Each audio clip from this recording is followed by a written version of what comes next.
Hello everyone, सबका स्वागत है डे 9 लेक्चर 8 इंडियन पॉलिटी का। आज हमारा इंडियन पॉलिटी एनसीईआरटी का लास्ट लेक्चर बारे बेसिक चीज़ें पढ़नी है और कैसे हमारा कॉन्स्टिट्यूशन बना था, किन वैल्यूज से इंस्पायर्ड था, और लास्ट में हमने प्रीएम्बल बारे एक डिटेल्ड चीज़ पढ़नी है जिसके अंदर इंडिया की वैल्यूज और फिलोसफीज गिवन है। ठीक है, उसके बारे में अभी मैं शॉर्टली बताऊंगा। तो इंडियन कॉन्स्टिट्यूशन की बात करूं, देखो हमारा जब कॉन्स्टिट्यूशनल डेवलपमेंट हुई 1947 इंडिपेंडेंस के बाद, बेसिकली हमारी जो कॉन्स्टिट्यूएंट असेंबली थी उसने बनाया था। कॉन्स्टिट्यूएंट असेंबली इंडिपेंडेंस से पहले ही बन चुकी थी। कॉन्स्टिट्यूएंट असेंबली 1946 में बन चुकी थी। ठीक है। और कॉन्स्टिट्यूएंट असेंबली का काम था एक इंडिपेंडेंट इंडिया के लिए कॉन्स्टिट्यूशन तैयार करना। देखो हमारे जो कॉन्स्टिट्यूशनल मेकर्स थे, जो हमारे कॉन्स्टिट्यूशनल फादर्स थे, उन्होंने बहुत जगह से इंस्पिरेशन ली है हमारे कॉन्स्टिट्यूशन को बनाने की। जैसे कि फ्रेंच रेवोल्यूशन हमारे लिए एक इंस्पिरेशन बना। फ्रेंच रेवोल्यूशन की जो 3 टैगलाइंस रही हैं, लिबर्टी, इक्वालिटी और फ्रेटर्निटी, हमारे कॉन्स्टिट्यूशन ने ये तीनों चीजें अपने सिटीजन्स को देने की कोशिश की है। लिबर्टी का मतलब होता है आज़ादी देना। कभी इस वर्ड को कंपेयर किया जाए, एक यहीं पे बता दूं, फ्रीडम से। फ्रीडम और लिबर्टी के बीच में क्या फर्क होता है? ठीक है, ये वर्ड हम कई बार इंटरचेंजेबली यूज कर देते हैं, पर इनके थोड़े थोड़े मतलब अलग है। मीन पॉलिटी के अंदर हम पॉलिटिकल थ्योरीज पढ़ेंगे, एक अलग सब्जेक्ट जो सिर्फ हम ही पढ़ाते हैं ताकि आपकी आंसर राइटिंग बेटर हो सके। तो वहां पे जब पढ़ेंगे तो और डिटेल में पढ़ेंगे, पर अभी बेसिक बताने के लिए कि फ्रीडम और लिबर्टी में फर्क क्या है। देखो, जो फ्रीडम होता है, फ्रीडम का मतलब होता है अनलिमिटेड आजादी। कोई बाउंड्रीज नहीं है, कोई बाउंडेशंस नहीं है, अनलिमिटेड फ्रीडम है तुम्हारे पास। वहीं पे लिबर्टी का मतलब होता है फ्रीडम विद इन लिमिट्स। अब देखो, लिबर्टी और फ्रीडम एक्चुअल लाइफ में कैसे आपको इंजर कर दे, आप किसी और को इंजर कर दें, पर ये ह्यूमन स्केल पे सही तो नहीं है और सोसाइटी के लिए अच्छा भी नहीं है। लिबर्टी का कंसेप्ट ये कहता है कि हम एक लिमिट्स के अंदर आजादी को, यानी कि मैं अपना हाथ तब तक हवा में फ्रीली घुमा सकता हूं जब तक मेरा हाथ आपके नाक को, यानी कि आपको टच नहीं कर जाता। ठीक है, फिर आपकी ऑब्वियसली वायलेशन होगी कि आपकी फ्रीडम, आपको चोट पहुंची है। तो इस कारण फ्रीडम लिमिटेड सेंस में उसे लिबर्टी वर्ड यूज करते हैं। इक्वालिटी, सोसाइटी में सब बराबर हो, इस कंसेप्ट को मैं बाद में और डिटेल में करवाऊंगा। हमारा कॉन्स्टिट्यूशन इक्वालिटी और एक और कंसेप्ट होता है इक्विटी।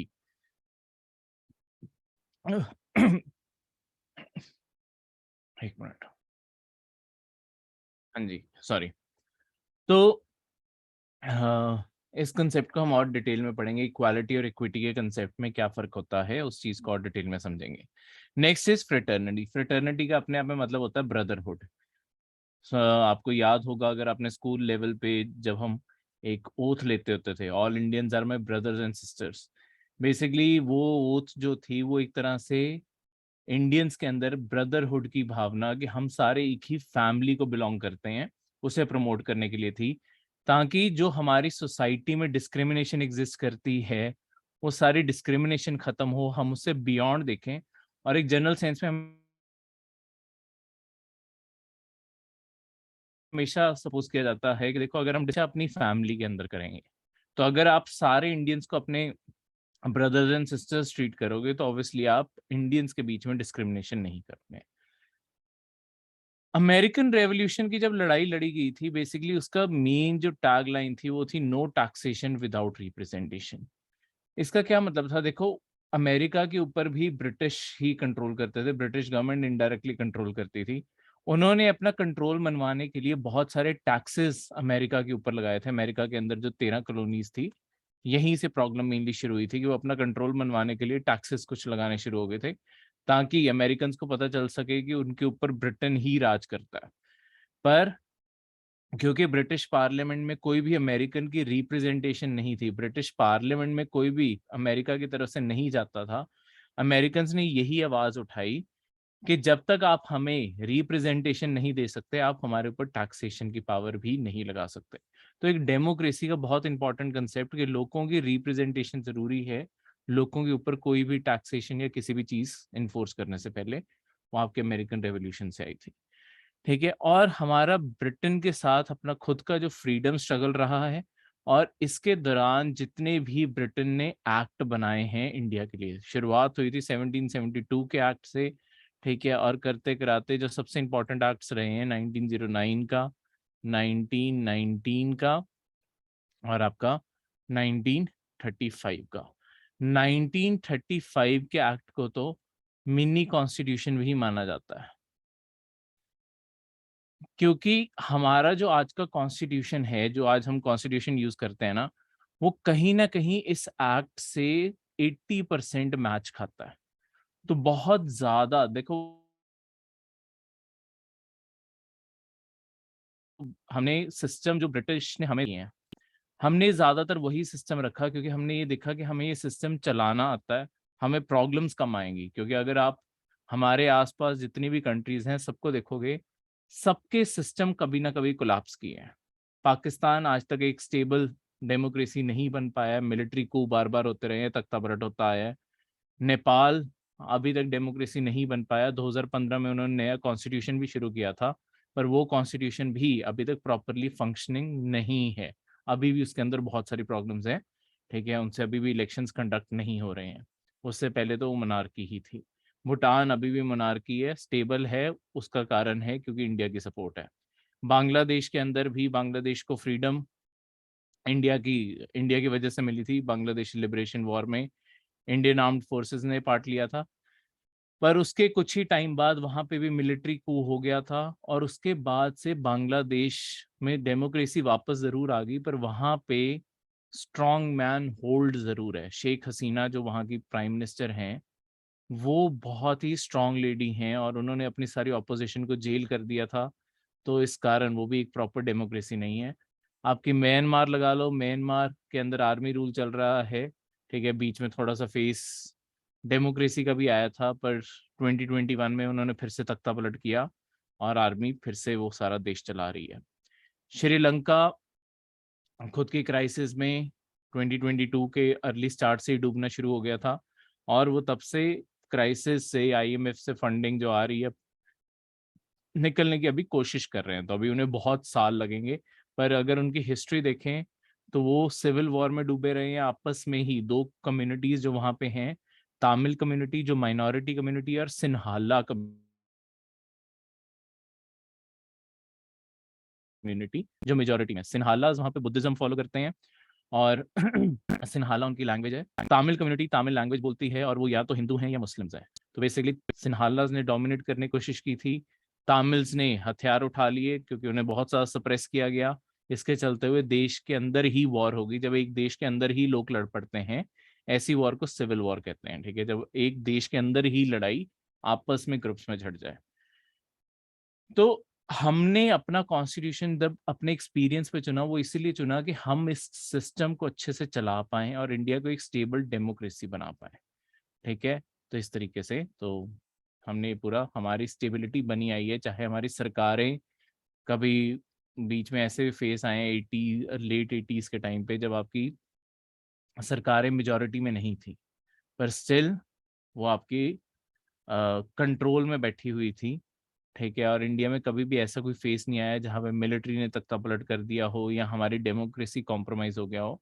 ऐसा अभी तक कोई फेस नहीं आया। तो हमारा वो सिस्टम, इसीलिए क्योंकि हमें जो सिस्टम ब्रिटिश ने बना के दिया, धीरे धीरे बना था, तो इंडिया ऑलमोस्ट यूज टू होता रहा। बस हमने थोड़े बहुत उसमें चेंजेस किए, और उसी में ही हमने अपना कॉन्स्टिट्यूशन, तो बस 20% और एडिशन है।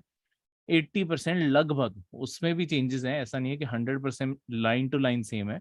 80% पर कहीं ना कहीं जो प्रोविजंस 1985 के एक्ट में थे, गवर्नमेंट ऑफ इंडिया एक्ट 1985, वही आपके आज के मॉडर्न कॉन्स्टिट्यूशन में है। ये जब हम अभी एनसीईआरटी खत्म होंगी, उसके बाद इंडियन पॉलिटी शुरू करेंगे, वहां पे और डिटेल में पढ़ेंगे। अब इंडियन कॉन्स्टिट्यूएंट असेंबली की बात करें, देखो कॉन्स्टिट्यूएंट असेंबली का आइडिया सबसे पहले 1934 में दिया था एम एन रॉय ने। एम एन रॉय कौन थे? देखो, जो कम्युनिस्ट पार्टी ऑफ इंडिया है, ठीक है, कम्युनिस्ट मूवमेंट जिन्होंने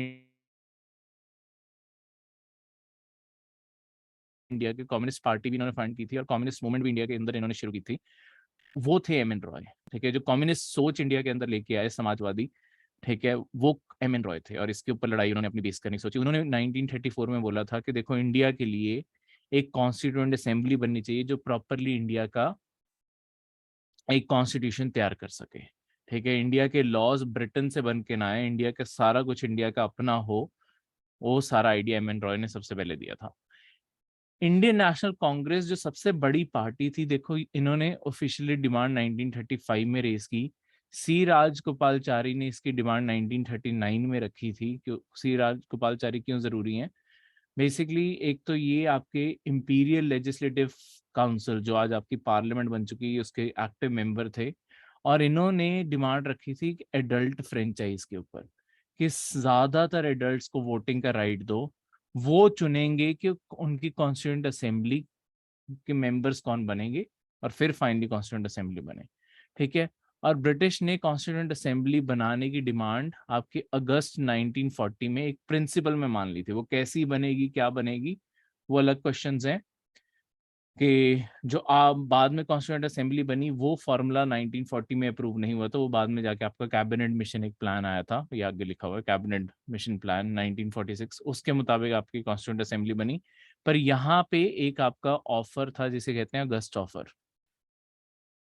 इसके अंदर मान लिया गया था कि हाँ, एक इंडिया के लिए अलग से कॉन्स्टिट्यूशन बनाया जाएगा, और ये पहली बारी, और उसके लिए कॉन्स्टिट्यूएंट असेंबली बनाई जाएगी, ये पहली बारी आपके 1940 अगस्त में माना गया था। तो ये चीज ना आपके प्रीलिम्स में ऐसे क्वेश्चन बनते होते हैं कि सबसे पहले आपकी कॉन्स्टिट्यूएंट असेंबली ब्रिटिश ने कब माना कि इंडिया को मिलनी चाहिए। तो आपको इस तरीके से आपको 1940 जो बनी है वो किस फॉर्मूला या किस चीज पे बनी है, वो है आपके कैबिनेट मिशन प्लान के ऊपर। ठीक है, जो 1946 में हुई। अब कॉन्स्टिट्यूएंट असेंबली के मेंबर्स कैसे इलेक्ट हुए थे? देखो कॉन्स्टिट्यूएंट असेंबली सारी की सारी जो आपकी थी ना, ये इनडायरेक्टली इलेक्टेड थी। इनडायरेक्टली कैसे इलेक्टेड थी? बेसिकली आपके लोगों ने, ऐसा नहीं था लोगों की पार्टिसिपेशन नहीं थी, जो इंडिया के लोग हैं उन्होंने चुने थे जो प्रोविंशियल लेजिस्लेटिव काउंसिल हैं, जो हर स्टेट के अंदर, जिन्हें आज हम लेजिस्लेटिव असेंबलीज कह देते हैं, तो उस टाइम ब्रिटिश के टाइम प्रोविंसेस कहते होते थे स्टेट्स को। इंडिया के सारे लोगों को वोट डालने का हक नहीं था, सिर्फ 10% पॉपुलेशन थी जिन्हें वोट डालने का हक था। उन्होंने अपने प्रोविंशियल लेजिस्लेटिव काउंसिल्स को चुना, और इन्होंने चुना कि आपके कॉन्स्टिट्यूएंट असेंबली के मेंबर कौन बनेंगे। देखो एक तरह से ये आज वही सिस्टम हो गया जैसे आज आपके राज्यसभा के मेंबर चुने जाते हैं, हमने जैसे प्रीवियस लेक्चर्स में पढ़ा है। अगर आपको नहीं याद तो प्लीज वो पुराने लेक्चर्स रेफर करना, उससे आपको समझ आ जाएगा कि इनडायरेक्टली कैसे चुने जाते हैं। तो इस तरीके से तो वही single transferable vote system of proportional representation, वही जैसे आज हम proportional representation by means of single transferable vote कह देते हैं। तो राज्यसभा वाला सिस्टम ही है, कैसे स्टेट असेंबलीज आगे और मेंबर्स को चुनती है राज्यसभा के, तो वैसे उस टाइम पे कॉन्स्टिट्यूएंट असेंबली बनी थी। तो कई बारी आपके ना ये मेंस में क्वेश्चन बनता है, और ये मेंस में और डिटेल में टैकल करेंगे, पर मैं आपको यहाँ पे थोड़ा सा बता देता हूँ कि एक पेपर में क्वेश्चन आता होता है कि क्या आपकी कॉन्स्टिट्यूएंट असेंबली एक्चुअली इंडिया को रिप्रेजेंट करती थी? क्योंकि लोगों ने तो चुना नहीं इसे, और इन्होंने कॉन्स्टिट्यूशन बनाया, तो क्या फिर इंडिया का कॉन्स्टिट्यूशन इंडिया को रिप्रेजेंट कर भी पाता है या नहीं कर पाता? देखो पहली बात तो ऐसे क्वेश्चंस आप अगेंस्ट कॉन्स्टिट्यूशन नहीं लिख सकते कि कौन सी, पहली बात अगर आपके मन में कुछ आ भी रहा है। दूसरी चीज आनी चाहिए, कॉन्स्टिट्यूशन बहुत ही सक्सेसफुल चल रहा है। उसका सक्सेसफुल चलने का कारण यहीं पे आता है कि हमने इस चीज को ऐसे जस्टिफाई करना है कि मैं आपको आंसर लिखने का ढंग वहां पे सिखाऊंगा, कैसे इंट्रोडक्शन पॉइंट्स बनाने हैं। ठीक है, वो मीन्स के लेक्चर्स प्रॉपर होंगे, वहां पे आपको मैं बताऊंगा, वहां पे ऐसी प्रेजेंटेशन में हम मीन्स के टॉपिक्स डिस्कस कर रहे होंगे। तो हम उसके अंदर यही जस्टिफाई करेंगे कि देखो जो इसके अंदर ज्यादातर लोग थे, जैसे Jawaharlal Nehru, doctor B R Ambedkar, ठीक है, आपके राजेंद्र प्रसाद हो गए, ये जितने भी लोग थे, वल्लभ भाई पटेल, ये लोगों के पॉपुलर लीडर्स थे। तो इंडिया के अंदर ज्यादातर जो पॉपुलर लोग थे अपने अपने एरिया से, वही लोग चुन के कॉन्स्टिट्यूंट असेंबली में आए थे, और ये एक ना एक तरीके से लोगों को रिप्रेजेंट करते थे, बिकॉज ये पॉपुलर लीडर थे, तो ये पॉपुलर सोच को भी रिप्रेजेंट करते थे। और कॉन्स्टिट्यूंट असेंबली इंडिया की भावनाओं को कॉन्स्टिट्यूशन में उतारने में कामयाब हुई। इसका सबसे बड़ा सबूत यही है कि इंडिया 76 ईयर्स हो चुके हैं इंडिपेंडेंस को, ठीक है, 1950 में चलो अप्लाई किया हमने, 3 साल बाद किया, पर हमारा कॉन्स्टिट्यूशन एक पूरा सक्सेस है। कहीं पे भी कॉन्स्टिट्यूशनल फेलियर नहीं हुआ है इंडिया में कभी भी। अगर कॉन्स्टिट्यूशन इंडिया को ना सूट करता, इंडिया के लिए ना होता, तो कभी भी इंडिया के अंदर ये कॉन्स्टिट्यूशन कामयाब ही ना हो पाता। ठीक है, तो ये सारी सोच थी इसके अंदर। अब इसके बाद यहाँ पे देखो, जो total member of constituent assembly थे वो आपके 389 थे, जिसमें से 292 आपके इलेक्टेड होने थे प्रोविंसेस से, ये ऐसे चुने जाने थे। 93 आपके रिप्रेजेंटेटिव्स होने थे प्रिंसली स्टेट्स के, क्योंकि इंडिया के अंदर बहुत छोटी छोटी प्रिंसली स्टेट्स भी थी। इन सबके रिप्रेजेंटेटिव प्रिंसली स्टेट्स कॉमन भी शेयर कर रही थी कि उनकी तरफ से कौन आएगा। तो आपकी कॉन्स्टिट्यूंट असेंबली के लिए एक और चीज भी आ सकती है कि आपकी कॉन्स्टिट्यूंट असेंबली पार्शियली इलेक्टेड थी एंड पार्शियली नॉमिनेटेड थी। ठीक है, पार्शियली इलेक्टेड थी और पार्शियली नॉमिनेटेड थी। आपको ये भी आ सकता है पेपर में, तो इस लाइन को याद रखना, क्योंकि पार्शियली इलेक्टेड इस तरीके से इलेक्शंस हो गए। पार्शियली नॉमिनेटेड जो राजे थे वो अपने जो नॉमिनेशंस भेज रहे थे 93, ये आपके नॉमिनेटेड लोग थे। ठीक है, और 4 आपके चीफ कमिश्नर प्रोविंसेस थे, जो दिल्ली, अजमेर, मेवाड़, कुर्ग और ब्रिटिश बलूचिस्तान का एरिया था। ये कंट्रोल करते थे, आपके चीफ कमिश्नर प्रोविंसेस कहते थे इन्हें। तो यहाँ पे फॉर्मल असेंबलीज नहीं होती थी, यहाँ पे चीफ कमिश्नर्स पूरी पूरी एडमिनिस्ट्रेशन चलाते थे। तो उनका एक एक रिप्रेजेंटेटिव्स, तो 4 रिप्रेजेंटेटिव वो हो गए। उसके बाद जो पूरे कॉन्स्टिट्यूशन का ड्राफ्ट तैयार करने के लिए एक कमेटी बनाई गई थी कॉन्स्टिट्यूएंट असेंबली के अंदर ही, उसके हेड थे आपके डॉक्टर B.R. अम्बेडकर। ठीक है, उन्होंने ड्राफ्टिंग कमेटी को हेड किया था, सारे प्रोविजंस तैयार किए थे। बहुत बार कॉन्स्टिट्यूशन आपका अमेंड हुआ है। ठीक है, और उसके बाद फाइनल उसका मतलब ड्राफ्ट बहुत बारी चेंज हुआ है। हर प्रोविजन के ऊपर डिटेल डिस्कशन हुई है और फाइनली जाके आपके कॉन्स्टिट्यूशन तैयार हुआ है। ठीक है, अगर कभी आपको ये क्वेश्चन आ जाए कि कॉन्स्टिट्यूंट असेंबली की सील क्या थी, क्योंकि हर चीज को कोई ना कोई मोहर चाहिए ना, तो मोहर क्या थी? मोहर ये बनी हुई है, आपका एलिफेंट था। ठीक है, और ये पहले क्योंकि कॉन्स्टिट्यूंट असेंबली पाकिस्तान और ये ईस्ट पाकिस्तान बांग्लादेश जो बना था, इसकी कोई स्टार्टिंग में हमें उम्मीद नहीं थी कि ये बनेंगे, तो इस कारण इन दोनों को यहाँ पे मतलब पहले जोड़ के ही रखा हुआ था। ठीक है, क्योंकि हमने पहले पूरे इंडिया के लिए से बना था, तो सील पहले ही तैयार हो गई थी। 1946 में भी पार्टीशन की बात नहीं हुई थी, इसी कारण आपकी ये सील ऐसे दिखाई देती है। तो ये बाद में भी सील यही चलती रही, सील हमने बदली नहीं। ठीक है, तो यही सील रही थी। ठीक है, तो कॉन्स्टिट्यूंट असेंबली की सील ये थी। जैसे आज हम अपना एम्बलम यूज करते हैं जिसमें 3 लायन है, तो ये कॉन्स्टिट्यूंट असेंबली का एम्बलम और उनकी सील थी। ठीक है, अब देखो आज जो हमारा कॉन्स्टिट्यूशन है, आप कॉन्स्टिट्यूशन को मैंने आपको पहले बताया 3 हिस्सों में बांट सकते हो। जब आप कॉन्स्टिट्यूशन ओपन करोगे, एक सिंगल पेज स्टार्टिंग में जोड़ा हुआ है, इसे हम कहते हैं प्रीएम्बल। ये बेसिकली कॉन्स्टिट्यूशन की वैल्यूज और फिलॉसफीज को कवर करता है। देखो, कोई भी पर्सन एक सिंगल पेज में अगर जानना चाहता है कि हमारा कॉन्स्टिट्यूशन कौन सी वैल्यूज और फिलॉसफीज को प्रमोट करता है, वो सिर्फ प्रीएम्बल पढ़ के ये पता लगा सकता है कि अच्छा हमारा कॉन्स्टिट्यूशन ये सारी चीजें प्रमोट करता है। ठीक है, अगर किसी को और डिटेल में पढ़ना है कॉन्स्टिट्यूशन क्या क्या प्रोवाइड करता है, वो कॉन्स्टिट्यूशन के सारे पार्ट्स पढ़ सकता है। आज का कॉन्स्टिट्यूशन आपका 25 पार्ट्स, जिसके अंदर टोटल करके 470 आर्टिकल्स हैं। ठीक है, ओरिजिनली हमारे 395 आर्टिकल्स थे, 22 पार्ट्स थे।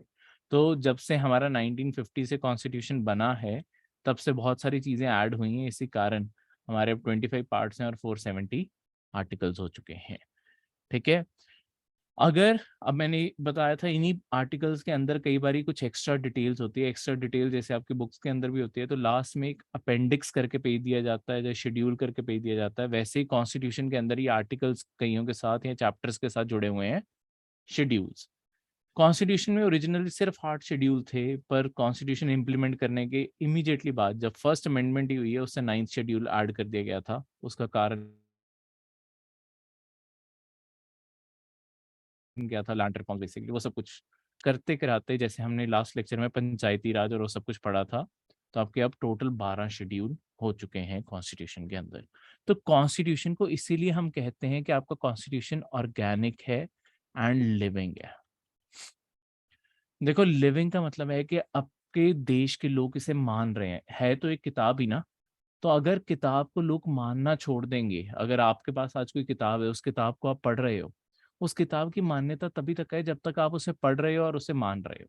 कल उस किताब को आपने साइड करके रख दिया, अब उस किताब की कोई मान्यता नहीं है, तो वो किताब तो आपके लिए डेड है, आपकी लाइफ के लिए।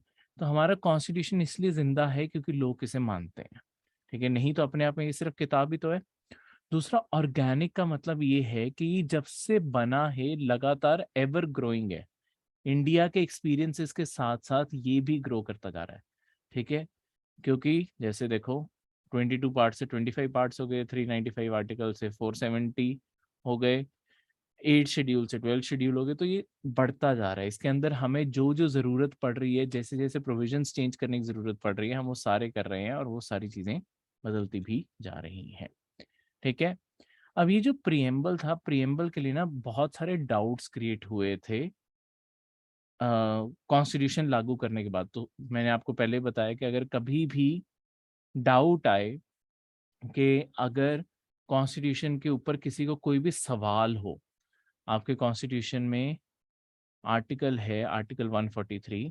आर्टिकल 143 क्या कहता है कि अगर किसी भी पर्सन को कॉन्स्टिट्यूशन के किसी भी प्रोविजन पे सवाल हो कि ये लाइन या किसी भी चीज के ऊपर कि इस चीज का मतलब क्या है, एक ही बॉडी उस चीज का आंसर दे सकती है, वो है सुप्रीम कोर्ट।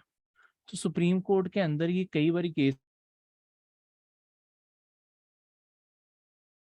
हुआ, मिनर्वा मिल केस, आपका केस कॉन्स्टिट्यूशन का हिस्सा माना जाएगा या नहीं माना जाएगा। इसके दो कारण थे। सबसे पहला कारण तो ये कि क्योंकि प्रिएम्बल के अंदर कोई प्रोविजंस नहीं लिखे जिसे लेके तुम लोगों को कोर्ट में चैलेंज कर सको, सिर्फ प्लेन लाइंस लिखी हुई हैं, ठीक है, सिर्फ ये समझाने के लिए कि हमारा कॉन्स्टिट्यूशन का वैल्यूज और फिलोसफीज क्या है। तो क्या हम इसे कॉन्स्टिट्यूशन का पार्ट मानेंगे? अब है तो जुड़ा तो हुआ है कॉन्स्टिट्यूशन में, पर इसे क्या कॉन्स्टिट्यूशन का पार्ट मानेंगे? क्योंकि अगर कॉन्स्टिट्यूशन का पार्ट मानते हैं तो इसे फिर अप्लाई भी करना चाहिए। अब दूसरा सवाल ये था, क्योंकि देखो जैसे मैंने आपको बताया, ये जो सारा कॉन्स्टिट्यूशन तैयार हुआ था ना, एक एक प्रोविजन के ऊपर डिस्कशन हुई थी कि क्या कॉन्स्टिट्यूशन में डालना है, क्या नहीं डालना, क्या वर्डिंग्स यूज करनी है, हर चीज के ऊपर डिटेल डिस्कशन हुई थी कॉन्स्टिट्यूंट असेंबली में।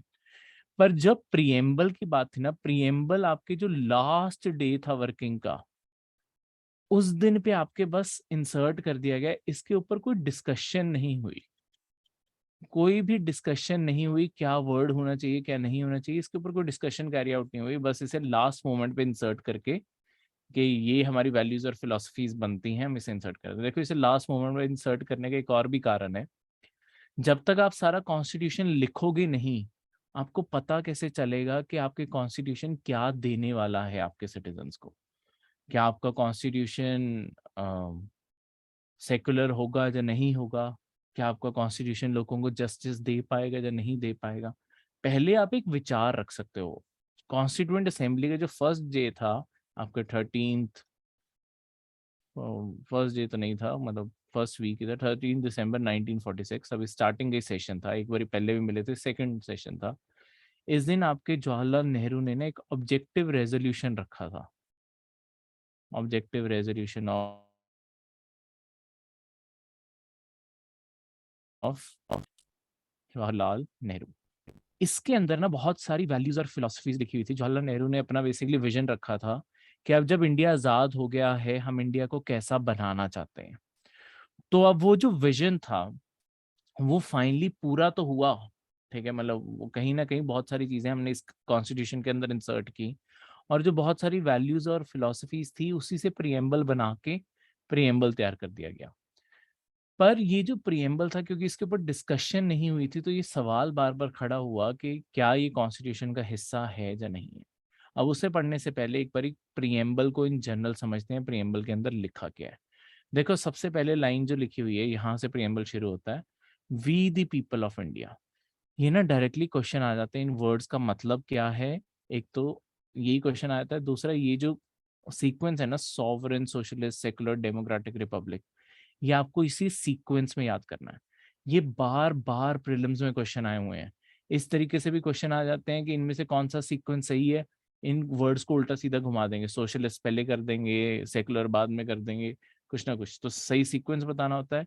यहाँ क्वेश्चन आ जाता होता है, लेट्स सपोज सोशलिस्ट और डेमोक्रेटिक वर्ड के बीच में कौन सा वर्ड है, तो ऑब्वियसली सेकुलर वर्ड है। ठीक है, ऐसे क्वेश्चंस तो आपको ये सीक्वेंस में ये सारे याद करने पड़ेंगे। ठीक है, और ये नीचे का भी सीक्वेंस याद करना पड़ेगा, justice, liberty, equality, fraternity, unity and integrity of the nation. ये ऐसे ही सीक्वेंस में आपको बताऊंगा भी कैसे याद करना है। और इनका आगे ये आज तक कभी क्वेश्चन नहीं आया, पर मेरी एक्सपेक्टेशन है कि कभी ना कभी आ सकता है, तो आपको ये भी याद करना है। जस्टिस का ऑर्डर क्या है, सोशल, इकोनॉमिक, पॉलिटिकल। कैसा क्वेश्चन आता है वो मैं आपको बताता हूँ। प्रियम्बल एक ऐसा टॉपिक है जिसके ऊपर हर साल एक आधा क्वेश्चन प्रियम्बल प्रीलिम्स में होता ही होता है। 2 नंबर और ज्यादा से ज्यादा 4 नंबर का पेपर यही है। सबसे छोटा टॉपिक पर इतना इंपॉर्टेंट कि हर साल 2 से 4 नंबर का यही टॉपिक बनेगा ही बनेगा, इसे अवॉइड कर ही नहीं सकते। ठीक है, जितनी मर्जी कोशिश कर लो। अब सबसे पहले we the people of India का क्या मतलब है, यहाँ पे we the people of India पहले पढ़ देता हूँ।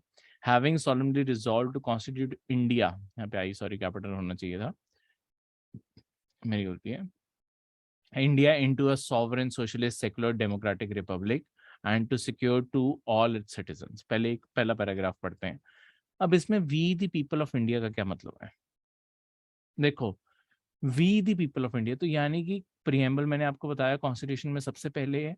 ये इसीलिए लिखा गया है, एक तरह से रिप्रेजेंट कर रहा है कि ये जितना भी कॉन्स्टिट्यूशन है, इसके जो प्रोविजंस हैं, हर चीज हम इंडियंस ने तैयार की है, लोगों ने, इंडिया के निवासियों ने तैयार की है।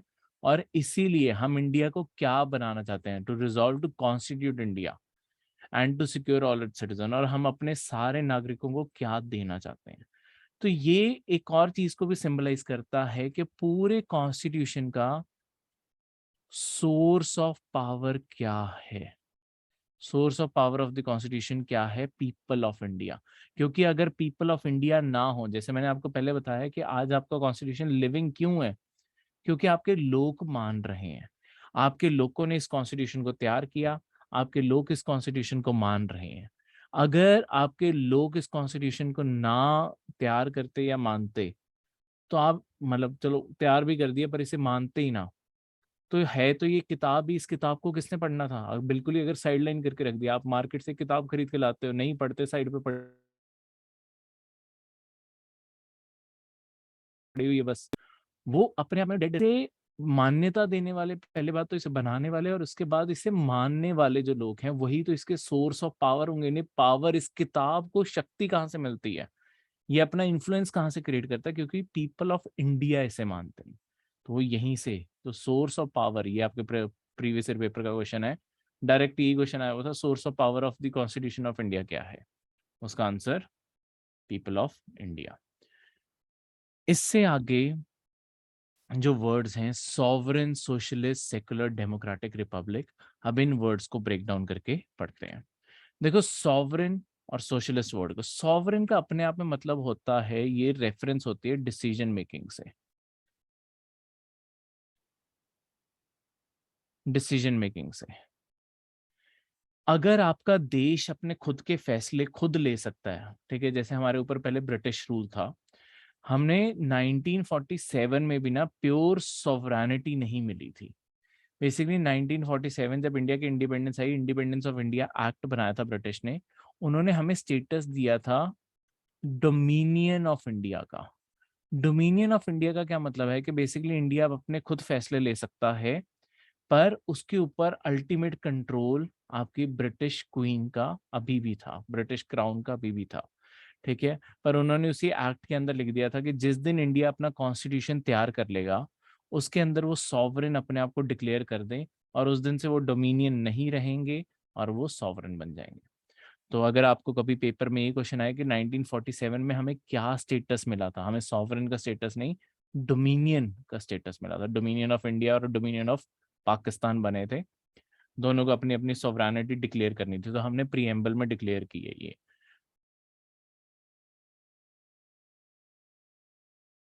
तो सॉवरेनिटी एक तरह से ये हमारा देश फुली इंडिपेंडेंट है अपने खुद के डिसीजंस लेने के लिए। हम किसी के ऊपर डिपेंड नहीं करते कि हमारे बिहाफ पे कोई और डिसीजन लेगा। हम खुद अपने फैसले ले सकते हैं। अब क्वेश्चन ये खड़ा होता है कि देखो, अगर इंडिया अपने खुद के फैसले ले सकता है, इंडिया के अंदर कौन सॉवरन है? किसी के पास तो सॉवरेनिटी की पावर होनी चाहिए। क्या इंडिया के अंदर प्रेसिडेंट सॉवरन है? पार्लियामेंट सॉवरन है?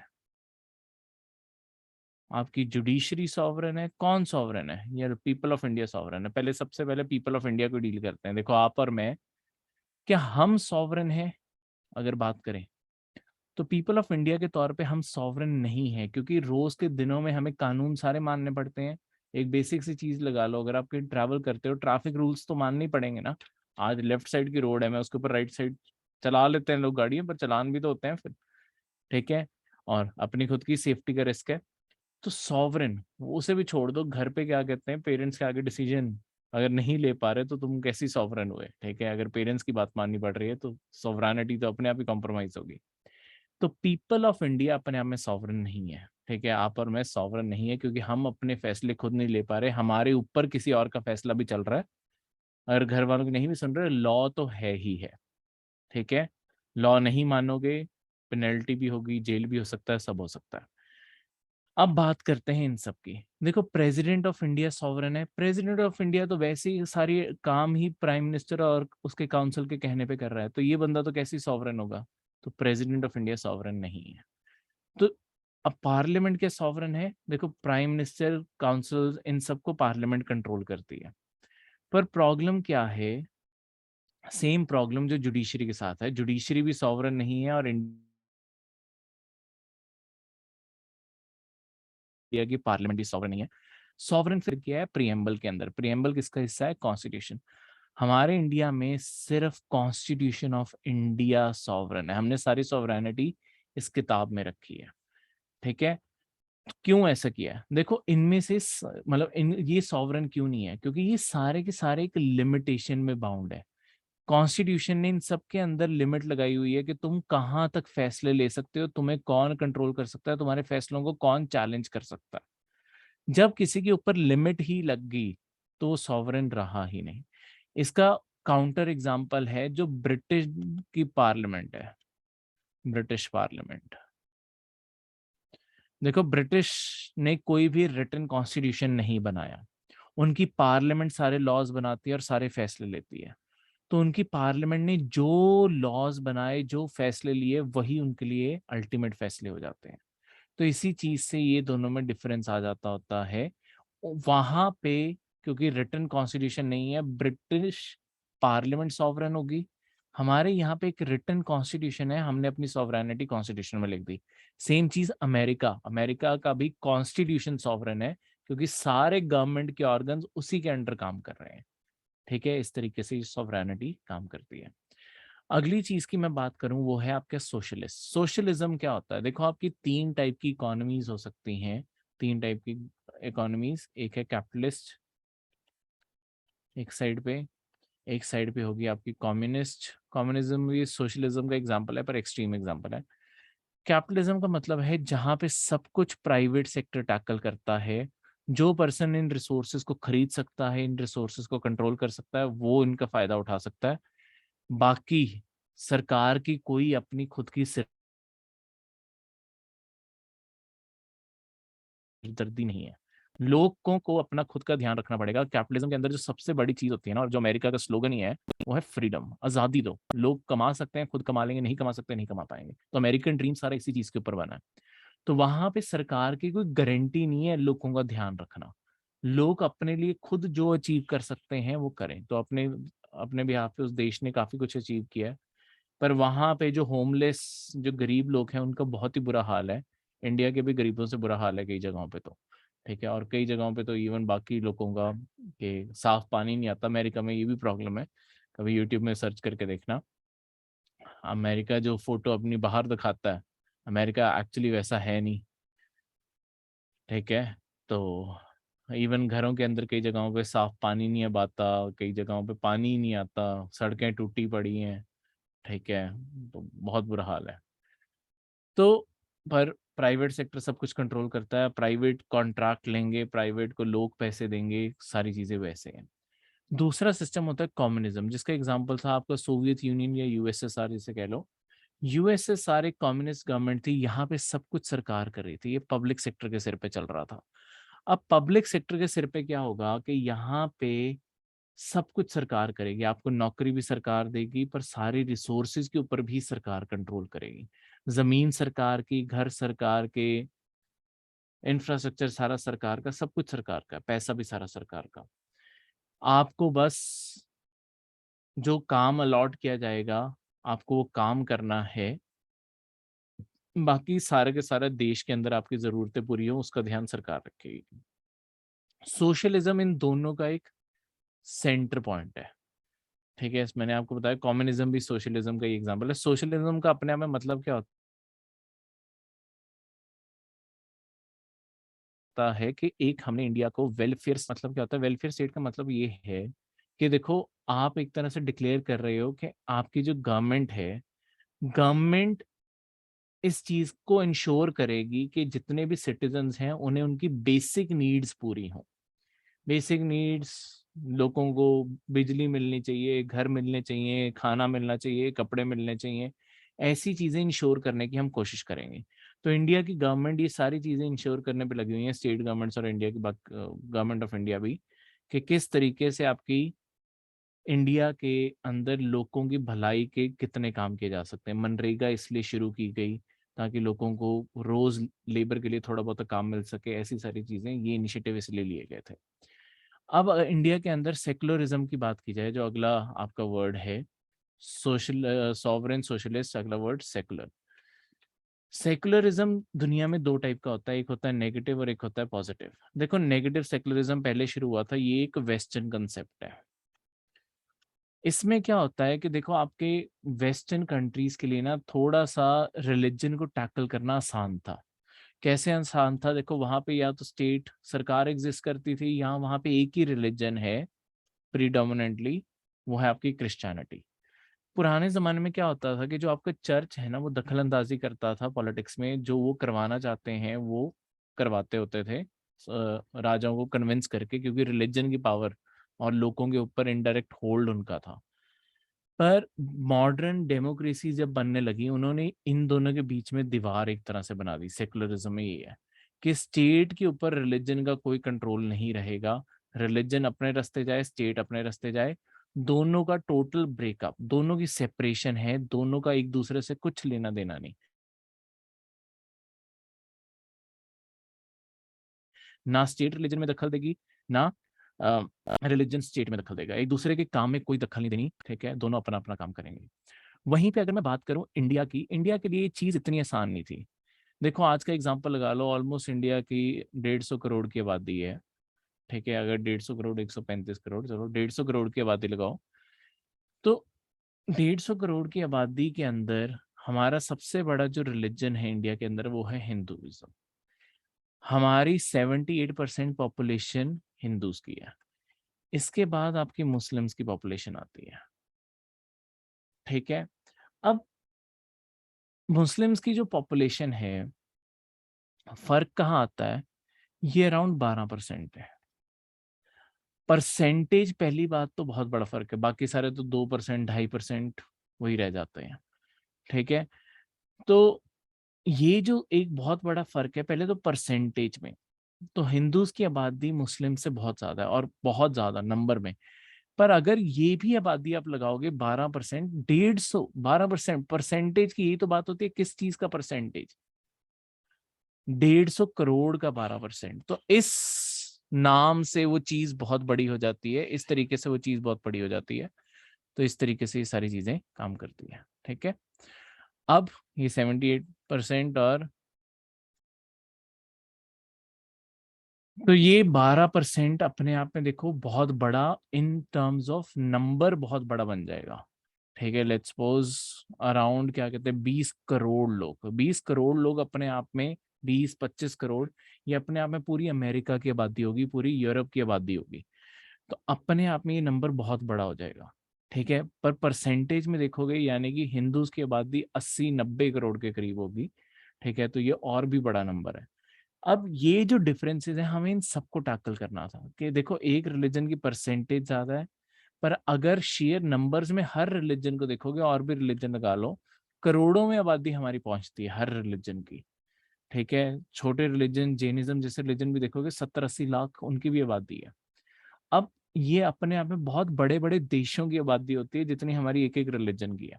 तो हमारे इंडिया में हम इस सिंपल फैक्ट को इग्नोर नहीं कर सकते थे कि हमारी आबादी बहुत ज्यादा है और हमारे यहाँ पे डाइवर्सिटी बहुत ज्यादा है। हमने एक नया कंसेप्ट इन्वेंट किया, वो है पॉजिटिव सेक्युलरिज्म। हमने क्या बोला कि इंडिया अपने आप में सारे जितने भी रिलीजन्स हैं सबसे इक्वल डिस्टेंस बना के रखेगा। हम रिश्ता तोड़ नहीं रहे हैं इनकी तरह, हम अपने बीच में गैप बना रहे हैं। और इंडिया की गवर्नमेंट कभी भी किसी भी रिलीजन में इंटरफेयर कर सकती है अगर उन्हें लगे कि उस रिलीजन में कुछ भी गलत हो रहा है। ठीक है, जैसे कि लेट्स सपोज देखो, बुद्धिज्म की आबादी इंडिया के अंदर बहुत ही कम है, बुद्धिज्म फॉलो करने वालों की। अब अगर उनकी मोनेस्ट्रीज मॉन्यूमेंट्स मेंटेन नहीं हो रहे, एक जनरल एग्जांपल लगा के चलो, बुद्धिज्म की आबादी इंडिया के अंदर 70 लाख लोग होंगे जो बुद्धिज्म को फॉलो करते हैं। वहीं पे हिंदुइज्म को फॉलो करने वाले लेट्स सपोज लगा लो 70 करोड़ है। अगर मैं रोज सिर्फ ये बात करूं कि एक टेम्पल्स में रोज कितना चढ़ावा चढ़ रहा होगा और एक मोनेस्ट्री में कितना चढ़ावा चढ़ रहा होगा, अगर रोज सारी पॉपुलेशन 1-1 रुपया भी चढ़ा रही है, तो टेम्पल्स में 70 करोड़ जहां पे रोज चढ़ावा आ रहा है, एक मोनेस्ट्री के अंदर 70 लाख रुपए आ रहे हैं। बहुत बड़ा फर्क है। इसके कारण बुद्धिज्म तो इंडिया के अंदर शायद कभी लॉन्ग टर्म सर्वाइव ना कर पाए, और वो अपनी शायद बिल्डिंग्स की मेंटेनेंस भी प्रॉपर ना कर पाए। तो गवर्नमेंट क्या करती है, देखो हमें अपने लिए डाइवर्सिटी, इंडिया डाइवर्सिटी के लिए फेमस है, अपनी डाइवर्सिटी बनाए रखना बहुत जरूरी है। तो गवर्नमेंट क्या करती है, ये मोनेस्ट्रीज की टेक केयर कई बार अपने सिर पे ले लेती है, ताकि हमारे इंडिया के रिलीजन्स सरवाइव कर सकें सारे के सारे। तो ऐसी पॉजिटिव इंटरवेंशन हम करके अपने रिलीजन्स को बचाते हैं। यहाँ कहीं अगर किसी रिलीजन के अंदर कुछ गलत होने लग गया, बलियां चढ़ाने लग गए किसी रिलीजन के अंदर लोगों की, ठीक है, तो ऐसी चीजें सरकार बैन भी कर सकती है। ऑब्वियसली बैन करेगी, लोगों की जान जा रही है, तो ऐसी चीजों में भी दखल अंदाजी कर सकती है। तो सरकार के पास ये सारी की सारी पावर्स हैं। ठीक है, सरकार ऐसे कोई भी फैसले ले सकती है। क्लियर है? तो इसीलिए हमने पॉजिटिव सेक्युलरिज्म का कंसेप्ट बनाया, जहां पे हमने गैप बनाया है with the policy of strategic intervention. जब जरूरत पड़े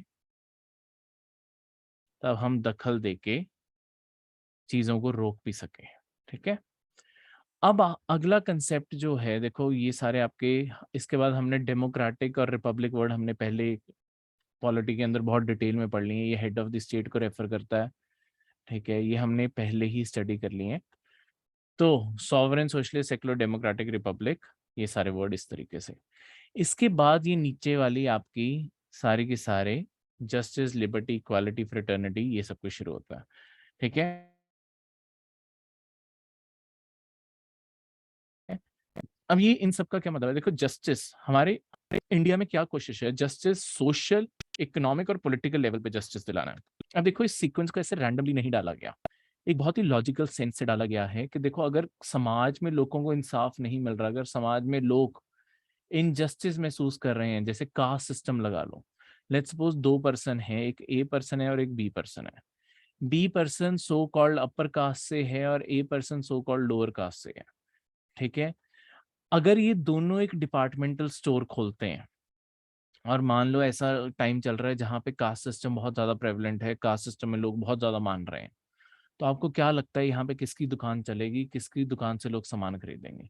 ऑब्वियसली अगर कास्ट डिस्क्रिमिनेशन है तो लोग बी की यहाँ से सामान खरीदेंगे, ए की दुकान ही नहीं चलने देंगे। तो ये अगर लोग सोसाइटी में लोगों को बराबर नहीं, जस्टिस नहीं दे रहे हैं, तो अपने आप ही लोग आगे कभी इकोनॉमिक, ये जैसे डिपार्टमेंटल स्टोर का एग्जांपल मैंने तभी दे दिया था, अगर सोसाइटी में कास्ट सिस्टम जुड़ा हुआ है तो आपके इकोनॉमिक प्रोग्रेस भी नहीं हो सकते, इकोनॉमिक जस्टिस भी नहीं मिल सकता। तो पहले सोशल दो, फिर इकोनॉमिक दो। और अगर जो सोशली स्टेटस होल्ड करेगा पर्सन और इकोनॉमिकली करेगा, वही तो कल पॉलिटिकली इलेक्शन में खड़ा होगा, तभी तो वो जीतेगा। पैसे भी चाहिए इलेक्शन में और सोसाइटी में रिकॉग्निशन भी चाहिए, ये दोनों चीजें इसी चीज से आएंगी। ठीक है, थोड़ा सा रब कर लेते हैं, साफ कर लेते हैं। अब यहाँ पे अगला जो वर्ड है वो है लिबर्टी।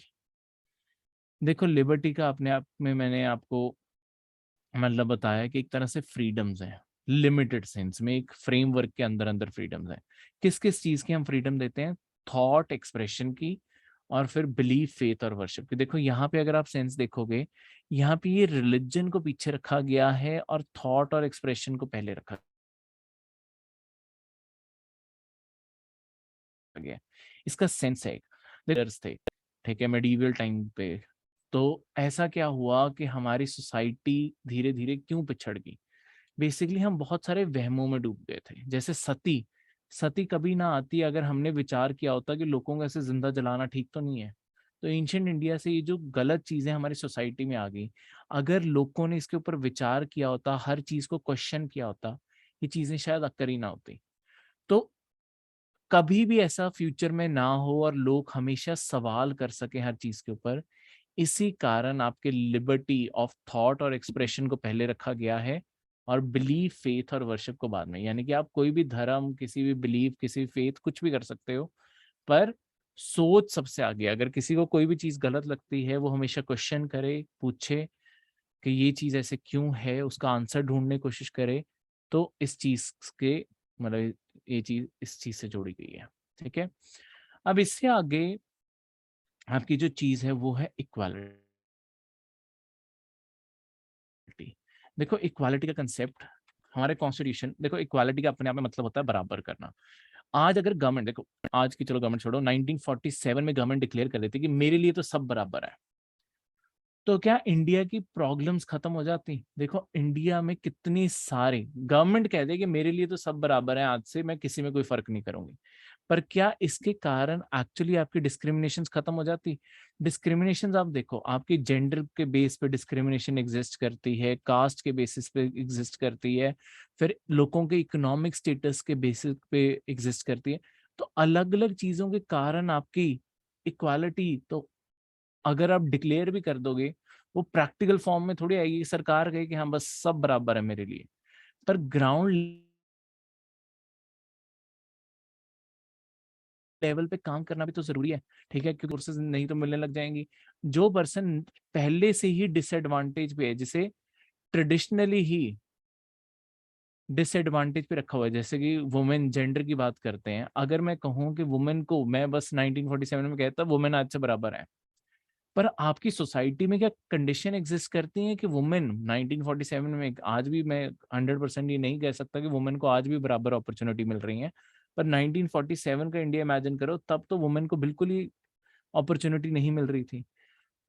तो वुमेन को इनकरेज करना सरकार के लिए बहुत जरूरी था। तो हम इक्वालिटी की जगह, जो हमारे कॉन्स्टिट्यूशन में वर्ड इक्वालिटी लिखा है, पर जो हम वर्ड प्रमोट कर रहे हैं ना, वो है इक्विटी।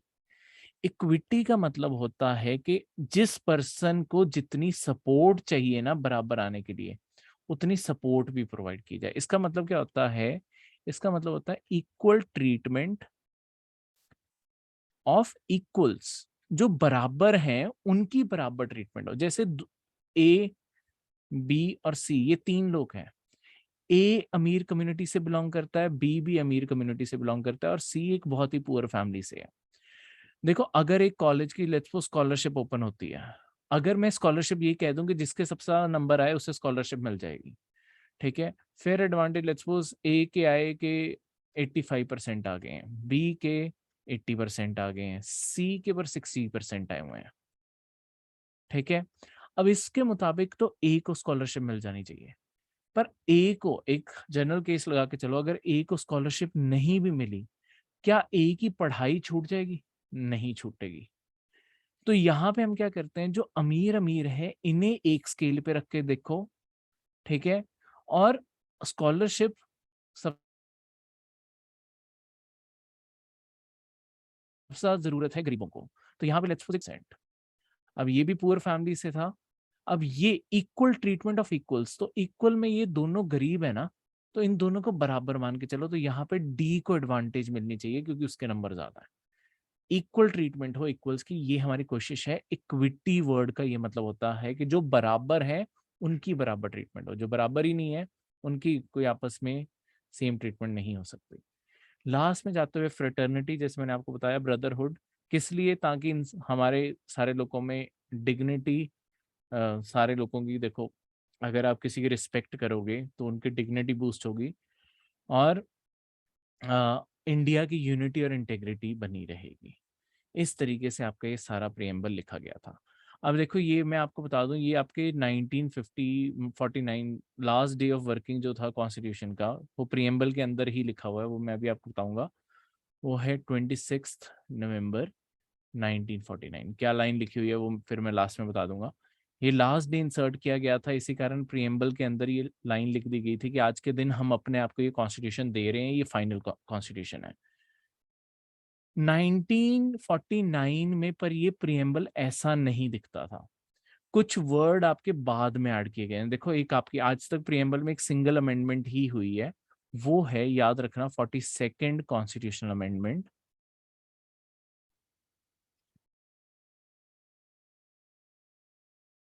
1946, ओ 19 सॉरी 70, सॉरी इंडिपेंडेंस से पहले का लिख दिया, ठीक है। 1976 ये जो अमेंडमेंट हुई थी, 42nd कॉन्स्टिट्यूशनल अमेंडमेंट 1976, इस अमेंडमेंट के थ्रू आपके तीन वर्ड्स कॉन्स्टिट्यूशन, एक था सोशलिस्ट, एक था सेकुलर और एक था इंटेग्रिटी ऑफ द नेशन। ये तीन वर्ड्स आपके बाद में इंसर्ट किए गए हैं, ठीक है। तो कभी पेपर में आपको ये भी क्वेश्चन आ सकता है कि 1949 का जो कॉन्स्टिट्यूशन था या प्रीएम्बल था, ये 1976 से पहले जो प्रीएम्बल था उसमें कौन से वर्ड नहीं थे। या ये आ सकता है कि 42nd अमेंडमेंट के साथ कौन से वर्ड इंसर्ट किए गए हैं, या आज तक कितनी अमेंडमेंट हुई है प्रीएम्बल की, या कौन सी इनमें से प्रीएम्बल की अमेंडमेंट थी जिसने सोशलिस्ट, सेकुलर, इंटेग्रिटी ये वर्ड इंसर्ट किए थे। ये सारे क्वेश्चन प्रीलिम्स में आए हुए हैं। घूम फिर के यही सारा जो मैंने अभी आपको पढ़ाया है, यही कहीं घूम फिर के आता है। घूम फिर के ये भी क्वेश्चन आता होता है कि देखो आपका कॉन्स्टिट्यूशन किस किस टाइप का, किस किस टाइप का जस्टिस आपका कॉन्स्टिट्यूशन इंश्योर करता है, सोशल, इकोनॉमिक, पॉलिटिकल, ठीक है।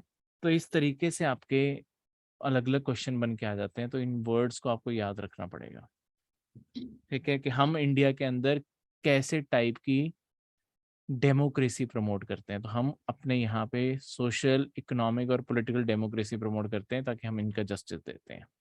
तो ऐसे ही सारे क्वेश्चन आते हैं, तो इन वर्ड्स को याद रखना बहुत जरूरी है, इन वर्ड्स को अच्छे से याद रखिएगा, ठीक है। लास्ट में जाते हुए बस ये लाइन लिखी हुई है कि हम यही 26 नवंबर 1949 को अडॉप्ट करते हैं, कॉन्स्टिट्यूशन को इनैक्ट करते हैं और अपने आप को देते हैं। आपको इनमें से किसी भी कोई भी वर्ड आ जाए ना, adopt, enact and give to ourselves, उसका आंसर यही होगा 26 नवंबर। हमने लागू किया था 26 जैन को 1950 को कॉन्स्टिट्यूशन पूरी तरीके से लागू किया गया, इसीलिए उस दिन हम रिपब्लिक डे मनाते हैं, ठीक है। ये इस दिन लागू किया गया था। हमने फिर 2 महीने वेट क्यों की, बेसिकली 26 जनवरी जो 1930 का था ना, 26 जनवरी, उस दिन हमने पहली बार डिक्लेयर किया था इंडिया का गोल होगा पूर्ण स्वराज हासिल करना, इंडिपेंडेंस हासिल करना। तो हम चाहते थे हमारी आने वाली जनरेशन इस डेट को याद रखें, 26 जनवरी, जहां से हमने अपना फुल इंडिपेंडेंस का स्ट्रगल शुरू किया था। उससे पहले हमारा गोल फुल इंडिपेंडेंस का था ही नहीं। तो इसी कारण हमने ये डेट, हमने जब नवंबर में कॉन्स्टिट्यूशन तैयार हो गया, हमने 2 महीने वेट करने का सोचा कि 2 महीने बाद इम्प्लीमेंट करेंगे, और इसीलिए हम उसे रिपब्लिक डे के तौर पे मनाते हैं। 26 नवंबर को हर साल, जो 26 नवंबर है, इसे हर साल कॉन्स्टिट्यूशन डे के तौर पे मनाया जाता है, ठीक है। ये सारी चीज को याद रखना। क्लियर है? कोई भी डाउट तो आप प्लीज कमेंट करके पूछ सकते हो। ये था आपका आज का लेक्चर।